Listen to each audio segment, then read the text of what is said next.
नमस्कार, शाम 7 बजे के समाचारों में आपका स्वागत है। मैं हूं विजय श्रीवास्तव। समाचारों में सबसे पहले बात होगी हेडलाइंस की। केंद्रीय सूचना एवं प्रसारण मंत्री अनुराग सिंह ठाकुर ने कहा है कि प्रधानमंत्री मोदी ने आतंकवाद से मुकाबला करने के लिए दुनिया को एकजुट होने का दिया है संदेश। भारत ने आतंकवाद के खिलाफ की है कड़ी कार्रवाई। काकोरी के शहीदों को आज काकोरी बलिदान दिवस पर दी गई है श्रद्धांजलि। गोरखपुर में भव्य ड्रोन शो का किया गया आयोजन। मुख्यमंत्री ने कहा, हमने क्रांतिकारियों की स्मृति को प्रेरणा स्रोत बनाने में किए हैं प्रयास। प्रयागराज में उत्तर प्रदेश राजश्री टंडन मुक्त विश्वविद्यालय के 17वें दीक्षांत समारोह में शिक्षार्थियों को प्रदान किए गए 23 स्वर्ण पदक। राज्यपाल आनंदीबेन पटेल ने कहा, अपनी शिक्षा का प्रयोग देश हित में करें युवा।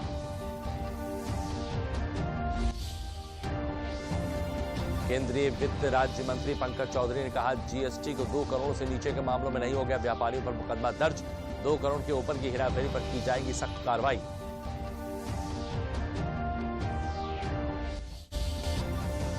और प्रदेश में मौसम ने बदली करवट। राजधानी लखनऊ समेत कई जिलों में छाई कोहरे की चादर। मुख्यमंत्री योगी आदित्यनाथ ने रैन बसेरों की व्यवस्थाओं और कंबल वितरण को लेकर दिए हैं सभी जिला अधिकारियों को निर्देश। केंद्रीय मंत्री अनुराग सिंह ठाकुर ने प्रेस वार्ता को संबोधित करते हुए कहा कि भारत ने आतंकवाद के खिलाफ कड़ी कार्रवाई की है। उन्होंने कहा कि आतंकवाद के खिलाफ मोदी सरकार निर्णायक कानून लेकर आई है। केंद्रीय मंत्री अनुराग ठाकुर ने कहा कि पीएम मोदी ने आतंकवाद से मुकाबला करने के लिए दुनिया को एकजुट होने का संदेश दिया है। और अगर मैं ये कहूं, एक के बाद दूसरा कानून लाकर भारत में आतंकवाद की कमर तोड़ने के लिए कानूनी प्रक्रिया को, नीतियों को बनाने में भारत सरकार ने कहीं कोई कमी नहीं छोड़ी। दुनिया भर के मंच पर, अंतर्राष्ट्रीय कॉन्फ्रेंस में प्रधानमंत्री नरेंद्र मोदी जी ने लगातार आतंकवाद के खिलाफ दुनिया को एकजुट होने का लगातार आग्रह किया है। केंद्रीय मंत्री अनुराग सिंह ठाकुर ने कहा कि जम्मू कश्मीर में आतंकवाद की घटनाओं में 168% की कमी आई है। उन्होंने कहा कि नॉर्थ ईस्ट में शांति का युग आया है। 2014 के बाद उग्रवादी हिंसा में 80% गिरावट आई है। 2014 के बाद लगातार आतंकवादियों को ठिकाने लगाने में हमारी सेना ने, हमारे बलों ने लगातार काम किया है। 168% की कमी आतंकवाद की घटनाओं में जम्मू कश्मीर में आई है और 94% कन्विक्शन रेट जो है वो टेरर फाइनेंस केसेस में है। शांति का युग नॉर्थ ईस्ट में आया है और इसमें 2014 के बाद इंसर्जेंसी वायलेंस में 80% की गिरावट आई है। 2014 के बाद सिविलियन डेथ्स में भी 89% की कमी आई है और 6000 मिलिटेंट्स ने 2014 के बाद सरेंडर नॉर्थ ईस्ट में किया है। केंद्रीय मंत्री ने कहा कि तवांग मसले पर रक्षा मंत्री राजनाथ सिंह ने सदन में अपना उत्तर दे दिया है। उन्होंने कहा, कांग्रेस हमारी ही सेना पर प्रश्न उठा रही है। रक्षा मंत्री जी ने बड़े विस्तार में इस पर अपनी स्टेटमेंट दे दी है और इस पर कुछ और कहना उचित नहीं होगा। मैं इतना ही कहूंगा, कम से कम वो लोग तो प्रश्न ना उठाएं जो डोकलाम की घटना के समय किनके साथ पाए गए, क्या पीते पाए गए, किस देश के वो अधिकारी थे, किन देश के लोगों से उन्होंने फंडिंग ली।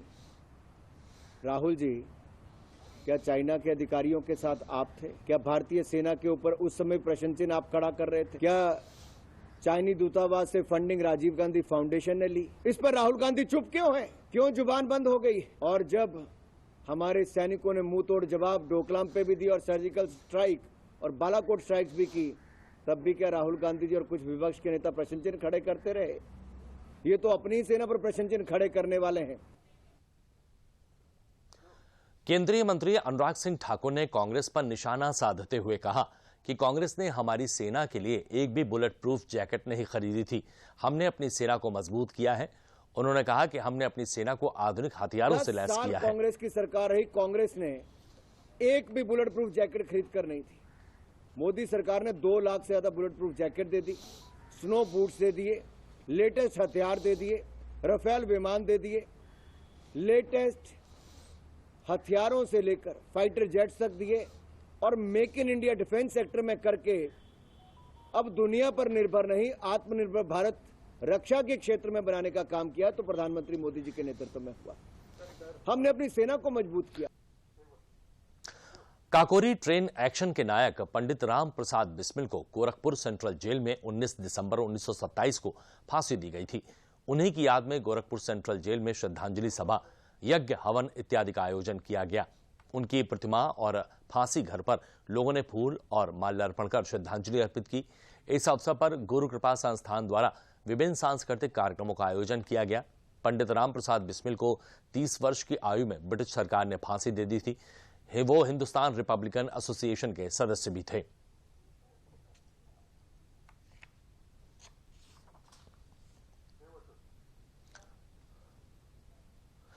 काकोरी बलिदान दिवस के अवसर पर गोरखपुर में भव्य ड्रोन शो का आयोजन किया गया। इस अवसर पर मुख्यमंत्री योगी आदित्यनाथ, प्रदेश के पर्यटन मंत्री जयवीर सिंह और गोरखपुर के सांसद रवि किशन शुक्ला समेत तमाम विशिष्ट जन मौजूद रहे। इस अवसर पर मुख्यमंत्री ने कहा कि आज ही के दिन काकोरी ट्रेन एक्शन के महानायक पंडित राम प्रसाद बिस्मिल, अशफाक उल्ला खान, ठाकुर रोशन सिंह को ब्रिटिश सरकार ने फांसी की सजा दी थी। उन्होंने कहा कि क्रांतिकारियों के स्थल को भव्य बनाकर विरासत का सम्मान करेंगे। उन्होंने कहा कि हमने क्रांतिकारियों की स्मृति को प्रेरणा स्रोत बनाने के कई प्रयास किए हैं। उन्होंने कहा प्रधानमंत्री के द्वारा बताए गए पंच प्राणों के अनुरूप हमें खुद को तैयार करना होगा। उन्होंने कहा आज भारत ब्रिटेन को पछाड़कर दुनिया की 5वीं बड़ी अर्थव्यवस्था बना है।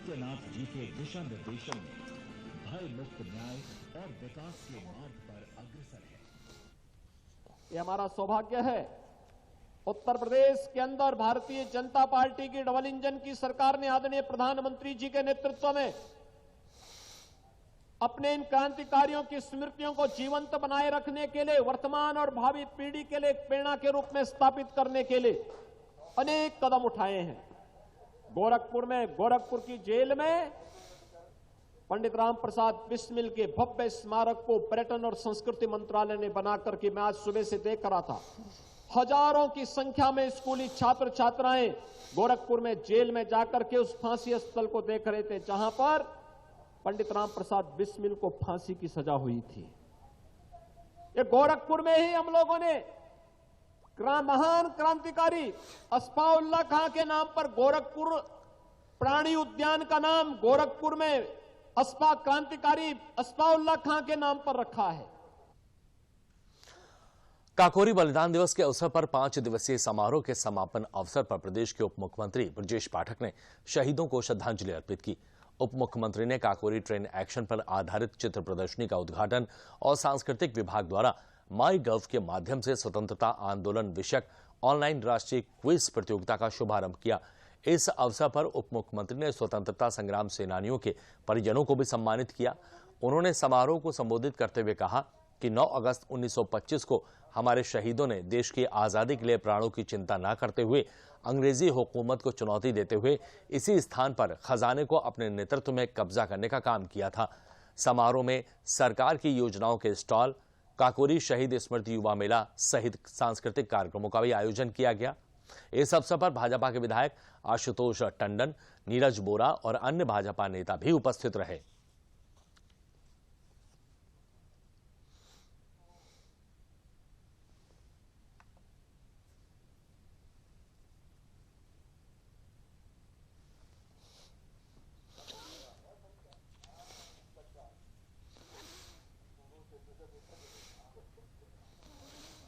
सर्वोच्च सनातन धर्म ध्वजा निर्भय हो मैंने लहराई, सर्वोच्च सनातन धर्म ध्वजा।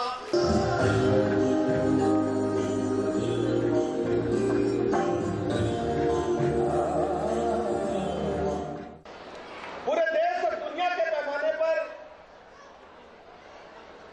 काकोरी एक्शन की चर्चा आज हो रही है। आदरणीय प्रधानमंत्री नरेंद्र मोदी जी ने आजादी के अमृत महोत्सव को धूमधाम से मनाने का निर्णय लिया। पूरी दुनिया ने भारत के आजादी के अमृत महोत्सव को पास से देखा और समझा कि भारत किस ढंग से अपने शहीदों को, अपने नायकों को याद कर रहा है। 19 दिसंबर 3 क्रांतिकारी जो शाहजहांपुर के थे, इस केस में उनको फांसी हुई थी। राम प्रसाद बिस्मिल, अशफाक उल्लाह खां और ठाकुर रोशन सिंह, इन लोगों को अलग अलग जेलों में फांसी हुई थी। उन्हीं की याद में, काकोरी शहीदों की याद में, काकोरी के क्रांतिकारियों की याद में यहाँ पे एक कार्यक्रम होता है और यहाँ भव्य समारोह होता है जिसमें विभिन्न विद्यालयों के छात्र छात्राएं आते हैं। तो आज भी उसी श्रृंखला में ये 95वीं वर्षगांठ है उनके बलिदान की, उस अवसर पर यहाँ कार्यक्रम आयोजित हुआ। काकोरी कांड के महानायक पंडित राम प्रसाद बिस्मिल, अशफाक उल्लाह खान, ठाकुर रोशन सिंह के काकोरी बलिदान शहीदी दिवस की स्मृति में शाहजहांपुर में प्रशासन द्वारा तिरंगा यात्रा निकाली गई। ये यात्रा पंडित राम प्रसाद बिस्मिल पार्क पर हवन पूजन के साथ शुरू होकर शहीद उद्यान स्टेशन रोड होते हुए शहीद अशफाक उल्लाह खान की मजार पर चादर पोशी कर संपन्न हुई। तिरंगा यात्रा प्रशासन के अलावा तमाम स्कूलों के बच्चों ने बैंडबाजी की ध्वनि पर शहीदों को नमन करते हुए उनके बलिदान को याद किया। इस मौके पर तमाम सांस्कृतिक कार्यक्रम और नाटक का भी मंचन किया गया। इस मौके पर एडीएम प्रशासन राम सेवक द्विवेदी ने बताया कि आज इन शहीदों की वजह से देश आजाद हुआ है। आज युवाओं के लिए ये प्रेरणा स्रोत है, जिन्हें याद करके युवा आगे बढ़े और देश हित में पूरी शिद्दत से कार्य करें।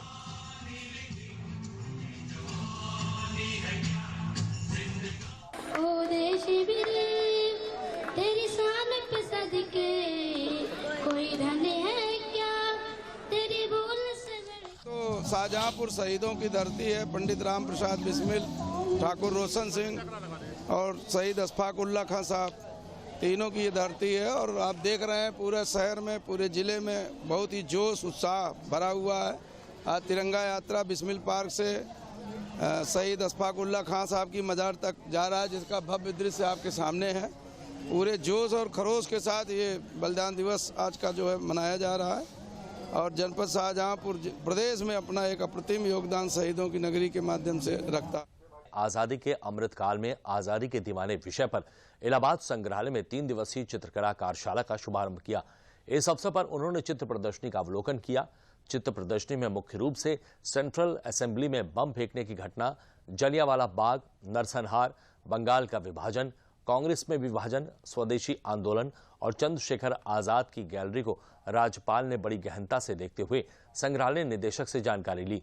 इसके पहले राज्यपाल ने इलाहाबाद संग्रहालय कैंपस में आंवले का पौधारोपण किया और मूक बधिर छात्र छात्राओं को फल बैग और पुस्तकें देकर सम्मानित भी किया।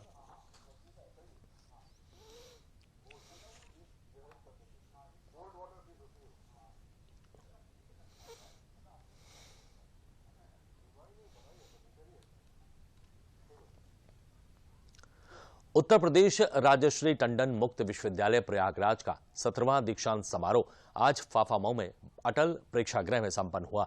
दीक्षांत समारोह की अध्यक्षता करते हुए कुलाधिपति और राज्यपाल आनंदीबेन पटेल ने सभी पदक पात्र छात्र छात्राओं को बधाई देते हुए कहा कि हमारे जीवन में असली पदक वही है जब हम अपनी शिक्षा से अपने देश और समाज को कुछ दे सकें और समाज उसको सीख कर आगे बढ़े। असली मायने में जिंदगी का असली पदक वही है।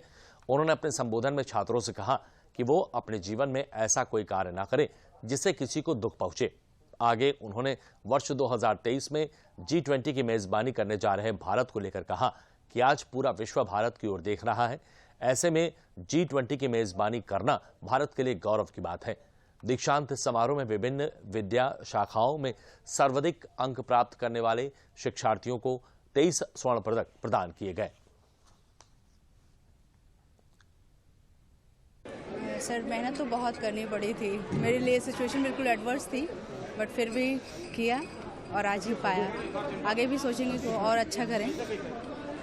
मैं समाज के लिए और अपने देश के लिए और पूरे विश्व के लिए कल्याणकारी योजनाओं में और कार्यों में सहयोग करना चाहती हूँ और चाहती हूँ कि हमारा देश बहुत प्रगति करे और फिर से विश्व गुरु बने। अयोध्या पहुंचे केंद्रीय वित्त राज्य मंत्री पंकज चौधरी ने कहा है कि व्यापारियों को लेकर वित्त मंत्रालय ने कई महत्वपूर्ण निर्णय लिए हैं। उन्होंने कहा कि जीएसटी को लेकर भी महत्वपूर्ण निर्णय लिया गया है। अब 2 करोड़ रुपए से नीचे जीएसटी में हेरफेर करने वाले व्यापारियों पर मुकदमा नहीं दर्ज होगा, वो जेल नहीं जाएंगे। उन्होंने कहा कि 2 करोड़ रुपए ऊपर के जीएसटी मामलों में हेरफेर होने पर ही कार्रवाई की जाएगी। निकाय चुनाव को लेकर पंकज चौधरी ने दावा किया कि भाजपा उत्तर प्रदेश में सभी सीटों पर विजयी होगी। केंद्रीय वित्त राज्य मंत्री पंकज चौधरी ने अयोध्या में इनकम टैक्स अधिकारियों के साथ बैठक की और एक संगोष्ठी में भी शामिल हुए।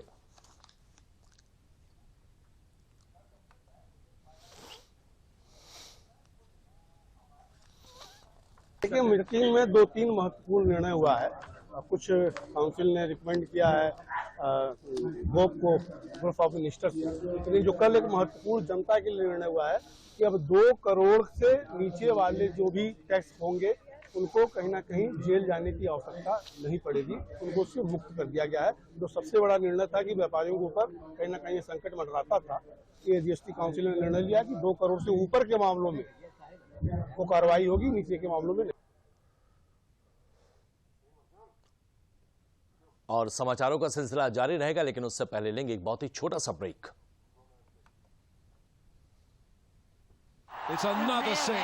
रिचार्ज जल्दी रिचार्ज करा। ये क्या किया? मैच तो गया। पेमेंट कैसे करेंगे? टोकनाइज कार्ड से। टोकन? हाँ, ऑनलाइन पेमेंट के लिए आरबीआई लाए हैं टोकनाइजेशन। एक बार कार्ड डिटेल्स, ओटीपी, सीवीवी डालकर टोकन जनरेट कीजिए। कार्ड भी सुरक्षित और बार बार डिटेल्स भरने की नो झंझट। वही सुविधा अधिक सुरक्षित। ऑलराउंडर वो की मैं।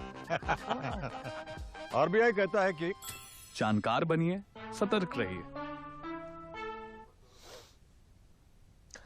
ग्लोबल इन्वेस्टर समिट के दौरान प्रदेश में बड़ी संख्या में निवेशकों से निवेश कराने के लिए अटल पूर्वांचल औद्योगिक विकास परिषद के सदस्यों ने मुख्यमंत्री से मुलाकात की और साथ ही 2,30,000 करोड़ के निवेश को और बढ़ाने के लिए आश्वासन दिया।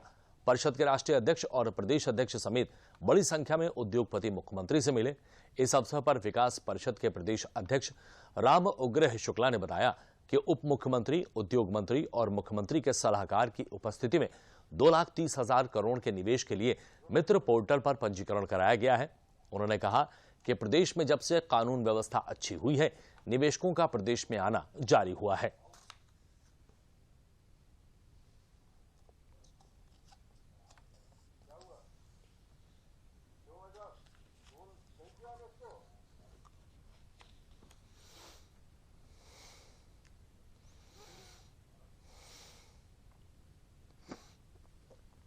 जो बिल्कुल लेटेस्ट टेक्नोलॉजी है, IoT, artificial intelligence, video analytics, इसके बारे में लगभग 2,000 करोड़ का इन्वेस्टमेंट मांगा है और उनका पूरा सपोर्ट था। और साथ में उन्होंने भरोसा भी दिलाया कि सिंगल विंडो के साथ रेजोल्यूशन करेंगे और जल्द ही जल्द जो भी सहयोग है व्यापारियों के लिए उन्होंने 100% आश्वासन दिया है। उत्तर प्रदेश में फरवरी 2023 में होने वाले ग्लोबल इन्वेस्टर समिट की तैयारियां तेज हो गई हैं। बाराबंकी जिले में अधिक से अधिक निवेश और उद्यमियों को प्रोत्साहित करने के लिए इंडियन इंडस्ट्रीज एसोसिएशन और उद्योग विभाग के तत्वावधान में 1 दिवसीय इन्वेस्टर और निर्यातक शिखर सम्मेलन का आयोजन किया गया। औद्योगिक क्षेत्र कुर्सी में जिलाधिकारी अविनाश कुमार की अध्यक्षता में एक आयोजित निर्यातक शिखर सम्मेलन में काफी संख्या में निवेशक और उद्यमियों ने हिस्सा लिया। ग्लोबल इन्वेस्टर समिट में बाराबंकी जिले को 500 करोड़ का लक्ष्य मिला है, जिसके सापेक्ष आज 2 दर्जन से अधिक कंपनियों द्वारा करीब 500 करोड़ से अधिक के एमओयू हस्ताक्षर किए गए। निर्यातक शिखर सम्मेलन में मुख्य अतिथि खाद्य और रसद राज्य मंत्री सतीश चंद्र शर्मा, विधायक कुर्सी साकेंद्र प्रताप वर्मा, आयुक्त अयोध्या मंडल गौरव दयाल सहित तमाम अधिकारी मौजूद रहे।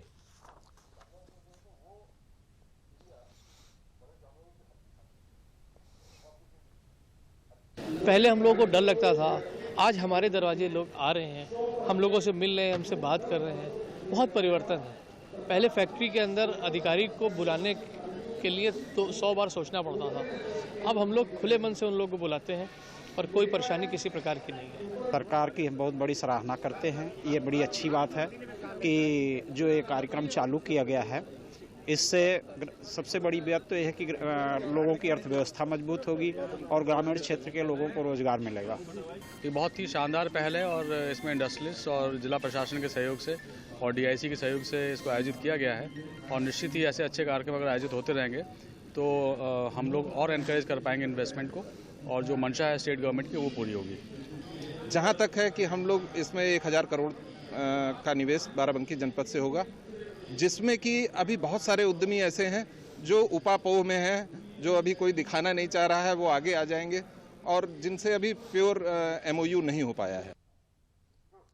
डिजिटल अर्थव्यवस्था को पर्यावरण के अनुकूल बनाने के उद्देश्य से आज लखनऊ में ग्रीन बैंकिंग समिट का आयोजन किया गया।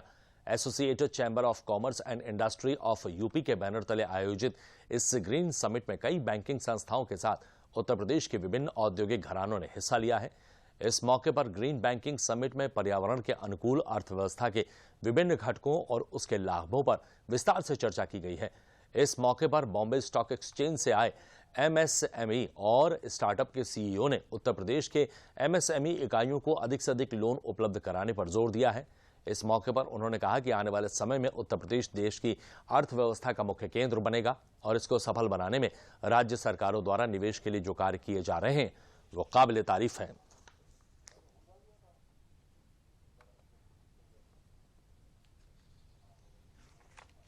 अभी जो गवर्नमेंट की टीम गई है उनको जो एश्योरेंस मिला है वो काबिल तारीफ़ है और उन सब के इन्वेस्टमेंट के आने के बाद उत्तर प्रदेश की और देश की जो बेरोजगारी के जो मसले हैं इसको दूर किया जाएगा और हमारा आपका सबका ये फ़र्ज बनता है कि हम लोग सरकार को सपोर्ट करें और निवेश तो मेरे ख्याल से रिकॉर्ड आएगा इस पर।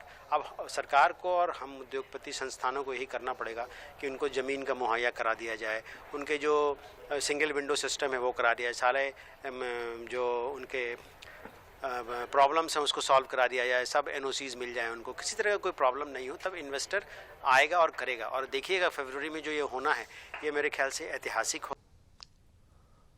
प्रदेश में जहां योगी बाबा का बुलडोजर अनैतिक धनाचर से माफियाओं की संपत्तियों को निशाना बना रहा है, वहीं गोंडा में दर्जनों भूमाफियाओं के विरुद्ध जमीनों को कूट रचित बैनामा कराने के भूमि घोटाले का लगभग 4 दर्जन मुकदमे दर्ज कर 5 भूमाफियाओं को गिरफ्तार कर जेल भेजा गया है। प्रकरण में 33 मुकदमों की जांच एसआईटी को सौंपी गई है। गिरफ्तारी करने पर 50,000 का इनाम भी एसआईटी को दिया गया है। दर्जनों और माफियाओं को शीघ्र गिरफ्तार किया जाएगा। प्रकरण में सब रजिस्ट्रार को निलंबित किया जा चुका है। जिले का एक अधिवक्ताओं का रैकेट जमीनों को कूट रचित कागजात तैयार कर रजिस्ट्रार ऑफिस के मिलीभगत से बैनामा कराता था, जिसकी शिकायत उच्च अधिकारियों से करने पर 48 मुकदमे नगर कोतवाली में दर्ज कराए गए। इसमें 33 मुकदमे राज्य स्तरीय एसआईटी को सौंप दिए गए हैं। प्रकरण में 1 की मौत हो गई है, 4 की गिरफ्तारी की गई है। शेष को शीघ्र गिरफ्तार किया जाएगा। विवेचना जारी है। पंजीकृत कराए गए, जिनमें से 33 मामले राज्य स्तरीय एसआईटी के द्वारा किए जा रहे हैं।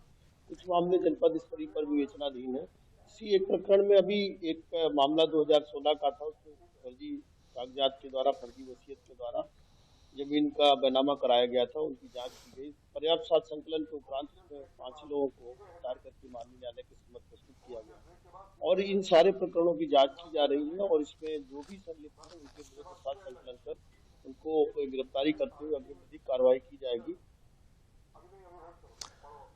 और बुलेटिन में वक्त है एक छोटे से ब्रेक का।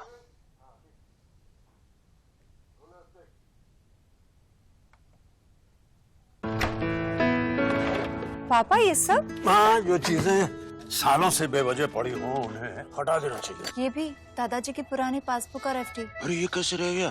पैसे गए? नहीं, उपाय है। बैंक खाते को संचालित करते रहना चाहिए, वरना खाता इनऑपरेटिव हो जाता है। ऐसे में बैंक से संपर्क करें, खाता सक्रिय करवाएं और आपकी रकम जो है उसे ब्याज समेत क्लेम करें। दादू ये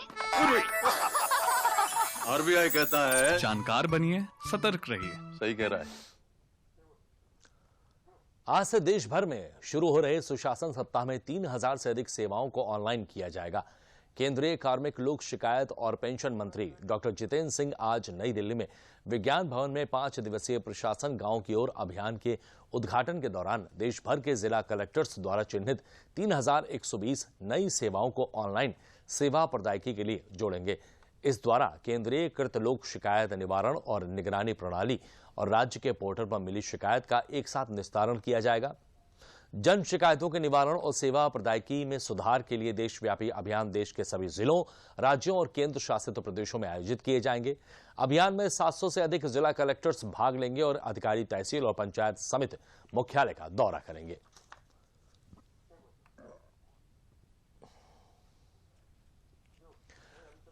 प्रदेश में मौसम ने करवट ले ली है। आज सुबह राजधानी लखनऊ समेत प्रदेश के कई जिलों में घना कोहरा छाया रहा। कोहरे के चलते यातायात की रफ्तार भी धीमी पड़ गई। कई ट्रेनें अपने समय से कुछ देरी पर अपने गंतव्य तक पहुंची, जबकि रोडवेज सेवा की भी गति धीमी हो गई। गाजियाबाद, आगरा, मथुरा, बलिया, प्रयागराज और वाराणसी सहित विभिन्न इलाकों में सुबह और शाम ठंड, गलन और कोहरे के चलते जनजीवन प्रभावित हो रहा है। मौसम विभाग के अनुसार प्रदेश में अगले 4 से 5 दिनों तक घना कोहरा सुबह और शाम के समय छाया रह सकता है। प्रशासन की तरफ से जगह जगह अलाव जलाने के निर्देश दिए गए हैं। साथ ही रैन बसेरों में पर्याप्त सुविधा मुहैया कराने के भी निर्देश जारी किए गए हैं।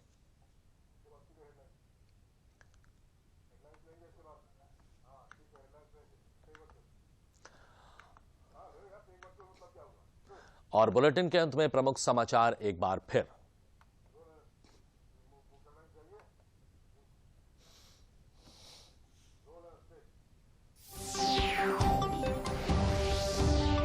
केंद्रीय सूचना एवं प्रसारण मंत्री अनुराग सिंह ठाकुर ने कहा, प्रधानमंत्री मोदी ने आतंकवाद से मुकाबला करने के लिए दुनिया को एकजुट होने का दिया है संदेश। भारत ने आतंकवाद के खिलाफ की है कड़ी कार्रवाई।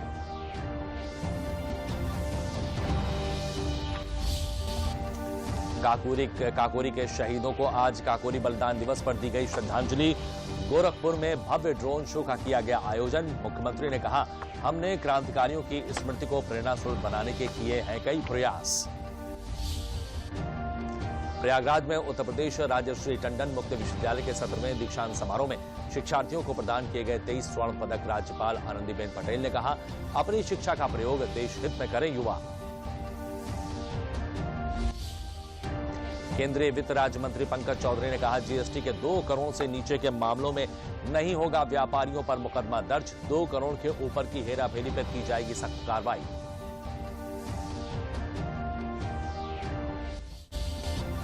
और प्रदेश में मौसम ने बदली है करवट। राजधानी लखनऊ समेत कई जिलों में छाई रहे कोहरे की चादर। मुख्यमंत्री योगी आदित्यनाथ ने रैन बसेरों की व्यवस्थाओं और कंबल वितरण को लेकर दिए सभी जिला अधिकारियों को निर्देश। तो 7 बजे के समाचारों में बस इतना ही। दीजिए इजाजत। नमस्कार।